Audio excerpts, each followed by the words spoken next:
상쾌한 아침 원주에서 출발합니다.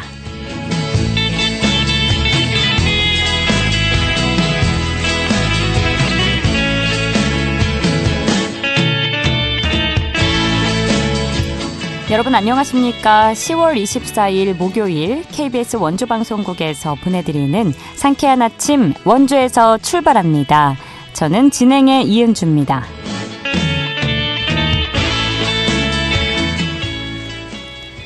곳곳에 안개가 짙게 낀 가운데 한층 더 차가워진 공기로 출발했습니다. 아침 최저기온 3도에서 6도로 어제보다 낮게 출발해서 겨울 점퍼를 입어도 어색하지 않았는데요. 맑은 하늘 아래 한낮에는 19도까지 올라 어제보다 높은 기온 보이겠습니다. 많게는 15도 이상 벌어지는 일교차에 옷차림과 체온 조절에 신경 써주시고요.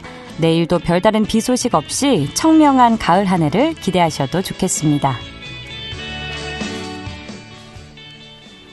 오늘 준비한 소식입니다. 먼저 우리 지역의 주요 현안에 대해 깊이 있게 탐구해보는 시간 갖고요.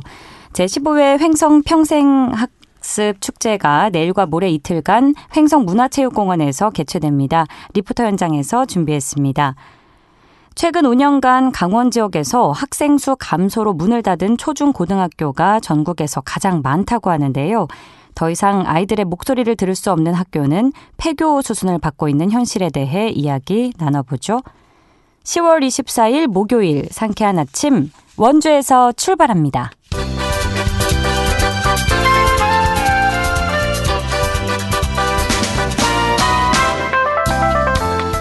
오늘의 뉴스입니다. 경찰이 선후배들끼리 짜고 교통사고 보험 사기를 벌여 2,800여만 원을 챙긴 일당을 검찰에 송치했습니다. 강원경찰청은 보험 사기 방지 특별법 위반 혐의로 주범 30대 A씨 등 10명을 불구속 상태로 검찰에 넘겼다고 밝혔습니다. 이들은 지난 2022년 1월부터 9개월간 보험금을 타낼 목적으로 가해자와 피해자로 역할을 나눠 원주 등에서 추돌 사고를 내고 치료비 구실로 보험금을 타낸 혐의를 받습니다.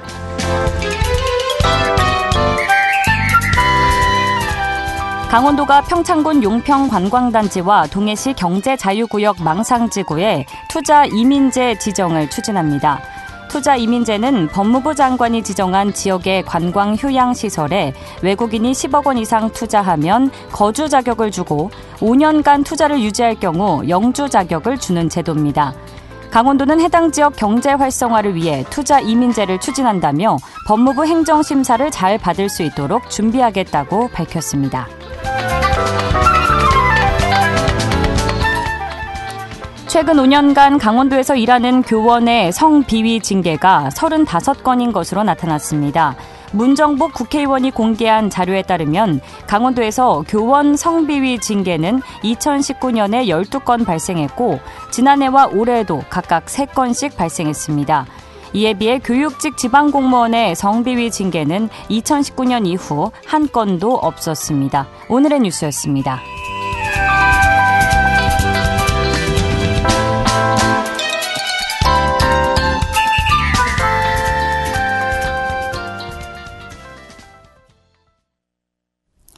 상쾌한 아침 원주에서 출발합니다. 함께하고 계십니다.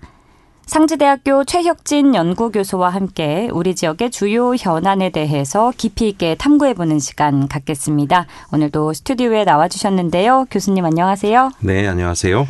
네, 고령화와 기후변화 문제는 우리 지역만의 문제는 아니겠습니다만 네. 이로 인해서 촉발된 지역 농업 현안을 해결하기 위해서 원주시 자체로도 스마트팜 지원에 나설 방침이라고요? 예, 원주시가 스마트 농업 기반 조성 사업에 정책 역량을 집중하겠다라고 발표를 했습니다. 네. 저는 굉장히 환영할 만한 일이라고 생각을 하는데요. 예. 사실 원주는 도농통합도시입니다. 그래서 농업 농촌에 대해서 여러 가지 관심을 기울여야 되는데 원주가 가진 약점이 있습니다. 수도권이 가깝고 그다음에 기업도시 혁신도시 개발이 이루어지면서 농지 가격이 많이 상승했습니다. 맞아요. 그래서 일반적인 농업 생산으로는 경쟁력 있는 그 작물을 재배하기가 쉽지 않거든요. 예. 마침 이제 스마트팜 농업을 통해서 각종 각종 신선 채소라든가 특수작물 재배들을 하게 될 경우에 굉장히 경쟁력 있는 농업 대안이 만들어질 수 있어서 저는 아주 좋은 정책이라고 생각을 하고요. 네. 또 하나는 이제 원주시가 어쨌든 이 스마트팜을 통해서 인프라를 구축하게 되면 농촌이 고령화되고 있지 않습니까? 맞습니다. 네, 디지털 환경 속에서 고령자들도 좀 더 편안하게 농업에 종사할 수 있는 기회가 생기고요. 장애인분들도 이 스마트팜 시설에서는 일터로서의 기능 또 자기 일자리를 얻을 수가 있습니다. 예. 그 원주는 지금 로컬 푸드 운동의 역사가 오래됐는데요. 그래서 공공급식도 많이 확대가 돼 있는데 만약에 연중 신선 채소 공급하는 스마트팜 단지가 이렇게 잘 조성이 되면 학교 급식에 아주 좋은 양질의 유기농 채소 공급이라든가 이런 것들이 가능해질 것 같고요. 지금 원주시 같은 경우에는 이제 국비는 이미 확보한 상태이고 도비 지급 여부까지 확정이 되면 향후 2년간 관련 사업을 추진하겠다라고 하고 있고요. 또 원주시 자체 사업으로도 스마트팜 사업을 확대해 가겠다라고 이야기하고 있습니다. 우선은 원주시가 이제 시설하우스를 만들어서 그것을 위탁하는 방식으로도 할 텐데 예. 일반 농가의 보급형 사업들도 시범 사업으로 추진을 하고 있고요. 올해 한 4개 농가에 1천만 원 정도 수준씩 그 스마트팜으로의 전환들을 지원하는 사업들을 하고 있습니다. 예, 말씀하신 것처럼 이제 농업 인구가 급속히 고령화되는 상황에서 이렇게 원주시가 스마트팜 사업의 보급과 활성화에 전격적으로 나선 것은 굉장히 고무적이라고 할 수 있을 것 같은데 어떻게 보시나요? 네. 제가 지금 연세가 있는 네. 그 고령 농민이신데 스마트팜 전환을 조기에 하신 분을 만나뵌 적이 있었거든요. 네. 제일 좋은 점이 무엇이냐 그랬더니 그 한참 성수기 같은 경우에는 농지를 떠날 수가 없답니다. 하루 종일 맞아요. 날도 무더운데. 근데 스마트팜 하고 나서는 자동 개폐 시설이나 이런 게 돼 있다 보니까 이틀 정도 이렇게 휴가를 보내신 적도 있대요. 자동으로 하우스가 개폐가 되고 정확한 시간에 물도 뿌려주기 때문에 네. 어쨌든 농업에 들어가는 육체적인 부담이 상당히 많이 줄어서 나이가 들으셨는데도 농업에 종사할 수 있었다라는 이야기를 하고 있습니다. 그래서 네. 저는 이 스마트팜 보급이 농촌 고령화에 따른 농촌 농업 인구의 빈곤화 문제를 방지하는 데도 도움이 될 수 있겠구나라는 생각을 하게 됐고요. 네. 또 이 가까운 여주에 가면 푸르메 스마트팜이라고 있습니다.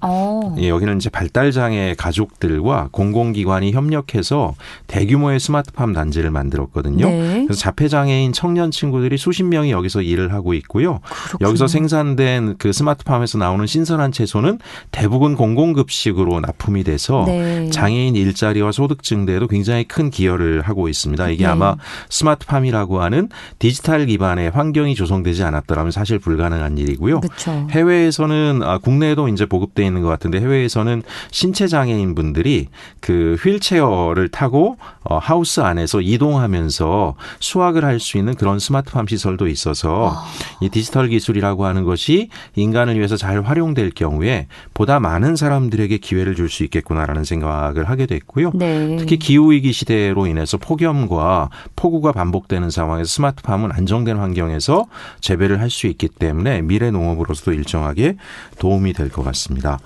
그야말로 이름처럼 똑똑한 스마트한 팜의 예. 도움을 받아서 어르신분들도 좀 정말 워라밸이라고 하죠. 일과 예. 그런 좀 여가의 균형을 이루면서 농사일을 하실 수 있는 거고 말씀해 주신 여주 사례 굉장히 선순환의 그런 흐름을 만들어낸 좋은 사례가 될 것 같네요. 발달 장애인분들이 그렇게 농사를 지을 수 있는 사례가 될 것 같고 또 해외에서 휠체어를 타고도 할 수 있는 사례 소개해 맞습니다. 주셨고 기후변화 정말 우리가 이제 예측 못하고 지금만 해도 봄과 가을은 거의 사라진 기분이잖아요. 예. 이런 기후변화에 제대로 대비할 수 있는 게 아닌가 이런 생각을 해보면서 소개해 주신 사례가 원주에도 잘 적용이 되기를. 하나 더 말씀드리면 원주는 또 인프라가 구축이 돼 있는 게요. 예. 상지대학교가 가축 분뇨를 통한 액비 사업이라고요. 이 퇴비 뭐 이런 걸 만드는 사업인데 네. 이 사업에 전국 최고 수준의 기술력을 가지고 있어요. 그렇군요. 그래서 스마트팜 사업이 활성화되고 보급이 되면 네. 이 가축 분뇨 액비와 관련해서 가축 분뇨를 환경적으로 처리하는 그런 효과도 만들어낼 수 있고 안정된 퇴비 보급까지 되기 때문에 저는 원주는 스마트팜 사업이 성공할 가능성이 대단히 높다라고 중요하다고 생각하는데요. 네. 한 가지는 스마트팜은 말씀하신 것처럼 디지털 환경이기 때문에 초기 투자비가 많이 들어갑니다. 그쵸. 이에 대해서 정책적인 지원 체계를 탄탄하게 만드는 것이 향후 과제라고 생각합니다. 네. 초기에 이제 자본이 많이 투입돼야 돼서 뭐 시간은 좀 걸리겠습니다만 모쪼록 잘 필요한 거니까요. 잘 추진이 되길 바라고요. 다음 소식 살펴보죠. 지난 16일 영월군의 발표에 따르면 영월의 1인 가구 비율이 강원도에서 1위라고요. 예, 좀 안타까운 소식을 전해드리게 됐는데요. 네. 저도 깜짝 놀랐습니다. 지난 16일에 영월군이 발표를 했습니다.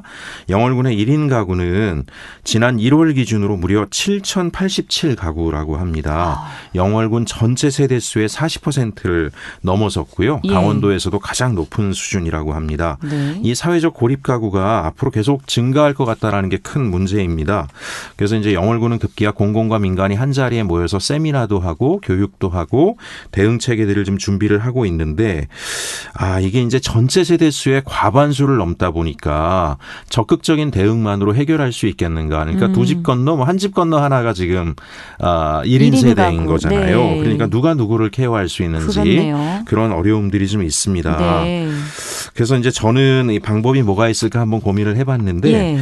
2019년부터 마침 서울 성동구 등 8개 지자체가 시범 사업으로 실시해서 여태까지 유지되고 있는 비대면 인공지능 돌봄 서비스 사업이라는 게 있습니다. 비대면. 굉장히 네. 성과가 잘 나타나고 있더라고요. 예. 이 사업을 영월군이 벤치마킹을 해보면 어떨까라는 생각이 들었어요. 네. 이제 이 사업은 지자체들이 나섰고요. 네. 거기에 SK텔레콤 같은 정보 관련 기술 정보 디지털 관련 주요 기업과 그다음에 데이터 분석과 돌봄 서비스를 연계하는 사회적 기업이 협력해서 네. 만들어가고 있습니다. 네. 간단히 말씀드리면 예. 인공지능 기기를 혼자 사는 어르신들 집에 다 놔드리고요. 설치해주고. 그래서 인공지능 기기 사용법을 알려드리니까 어르신들이 이걸 재밌게 이용을 하신대요. 왜냐하면 이름을 말할 수는 없지만 네. 누구누구야 하면 대답을 하지 네, 않습니까? 네, 맞습니다. 트로트 노래 틀어달라 그러면 또 틀어주고요. 그리고 자식에게 전화를 연결해줘 하면 연결까지 해주지 않습니까? 네. 그러면 이제 중앙 컨트롤 센터, 지자체와 협력한 센터에서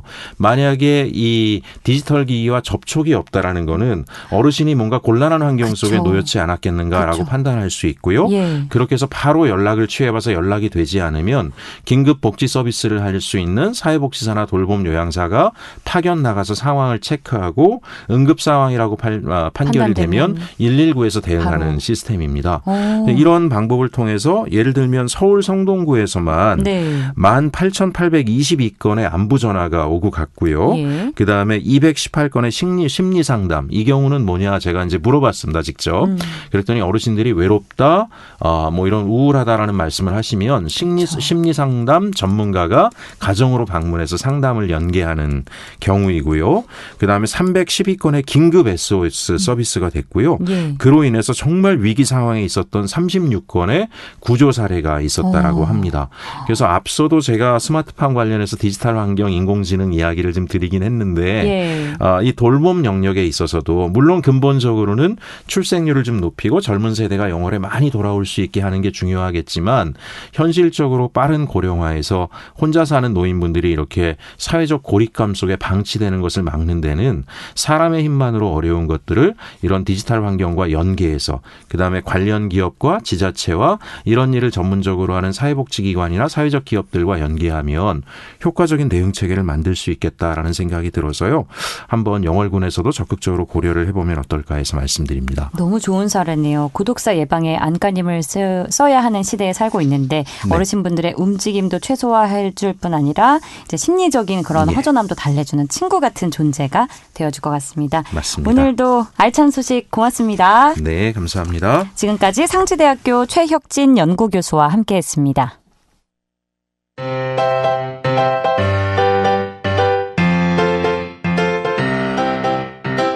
KBS 원주방송국이 유튜브 다시 듣기 서비스를 실시합니다. 매일 아침 강원 영서남부권의 뉴스와 정보를 전해드리는 상쾌한 아침 원주에서 출발합니다는 KBS 원주라디오 유튜브 채널을 통해 다시 들을 수 있습니다.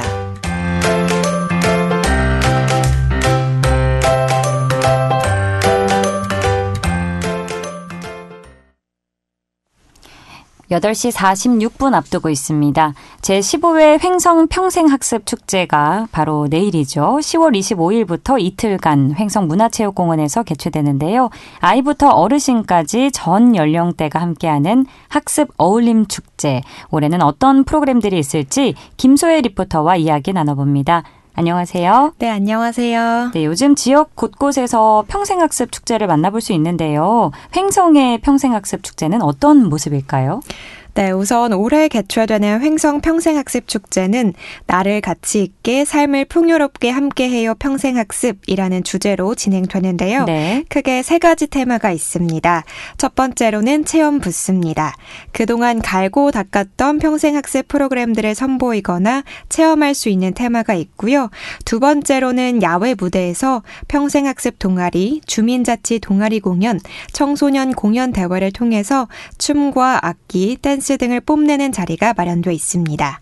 세 번째는 실내 무대에서 펼쳐지는데요. 성인 문해학습자 한마당 잔치와 청소년 뮤지컬 공연이 준비되어 있습니다. 마지막으로 지역 소농산 공인들이 참여하는 소소 마켓거리가 있는데요. 다양한 수공예품과 농산물들을 판매한다고 합니다. 또 작년에 이어 올해에도 다양한 연계 프로그램을 기획했다고 하는데요. 프로그램과 관련된 더 자세한 이야기 횡성군 박성남 평생교육팀장에게 들어봤습니다. 연계 행사는 횡성 국립도서관과 태성도서관에서 준비한 이벤트 행사와 책 많이 읽는 가족 시상식이 있고요. 7, 80대 문해학습자분들이 펼치는 청춘공감 문해 한마당 잔치와 시화전이 있는데요. 특히 시화전은 전국대회에서 수상한 작품들로 보시면 가슴 뭉클한 감동을 줄 것이라고 생각됩니다. 그리고 학업에 지친 청소년들을 위한 뮤지컬 공연과 우쿨렐레 동아리 정기 발표회, 청소년들의 끼와 열정을 표현해줄 청소년 경연대회를 새마을문고 횡성군 지에서 깊이 있게 준비하였습니다. 연계 프로그램까지 다양한 이벤트가 준비된 것 같은데요. 무엇보다도 평생학습과 관련된 축제다 보니까 어떤 체험을 할 수 있을지 궁금해하는 분들 많으실 것 같아요. 네, 올해는 68개나 되는 무료 체험과 홍보 프로그램을 만나볼 수 있는데요. 네. 특히 교육 분야에서 많은 부스를 운영한다고 합니다. 횡성에 있는 송호대학교에서 건강체크, 쿠키 만들기, 바리스타 체험 등 각 과별로 준비를 했고요. 횡성 인재육성장학회에서는 초중고 학습 코칭 및 진로 상담 부스를 운영한다고 합니다. 이외에도 강원이 만든 대안학교, 현천고등학교 홍보와 아동권리 인식 개선 캠페인, 탄소 중립 실천 캠페인, 청소년 도박 엔딩 캠페인 등 다양한 홍보와 캠페인도 만나볼 수 있습니다. 또 횡성군청 사진 동아리인 흐름에서 무료로 사진을 인화해주는 서비스를 제공하고요. 네. 횡성군 자원봉사센터에서는 특별한 이벤트 행사를 진행하는데요. 참여자들이 환경 보호의 중요성을 인식하고 실천할 수 있도록 쓰레기 한 봉지를 주워오면 쌀 500g을 주는 줍킹 이벤트를 한다고 합니다. 또 먹거리 코너도 준비되어 있는데요. 횡성 한우, 닭갈비, 건강식 한식 뷔페, 순대, 떡볶이, 김밥 등 맛있는 음식들도 맛볼 수 있으니까요. 내일 25일부터 26일 이틀간 열리는 횡성 평생학습 축제에 참여하셔서 가족과 함께 행복한 시간 보내시는 것도 좋을 것 같습니다. 마지막으로 횡성군 박성남 평생교육팀장의 말씀 들어보겠습니다. 올해 365 체험관이라는 평생학습 공간이 완공되어 내년에는 더욱 좋은 환경에서 평생학습 프로그램을 진행합니다. 내년에도 평생학습 프로그램을 많이 신청해 주시기 바라며 올해 평생학습 축제에는 놀거리, 즐길거리, 볼거리가 더욱 풍성합니다. 날씨가 좀 추워졌지만 축제장 뒷길이 아주 예쁘게 단풍이 들었습니다. 나오셔서 마음껏 가을과 축제를 만끽하시고 즐거운 시간을 보내시기 바랍니다. 네, 전 연령대가 함께 즐길 수 있는 횡성 평생학습 축제에 참여하셔서 가족과 배움의 즐거움을 느끼고 또 지역 주민들과 함께 소통하는 시간 가져보시면 좋을 것 같네요. 오늘 소식 고맙습니다. 김소혜 리포터였습니다. 네, 감사합니다.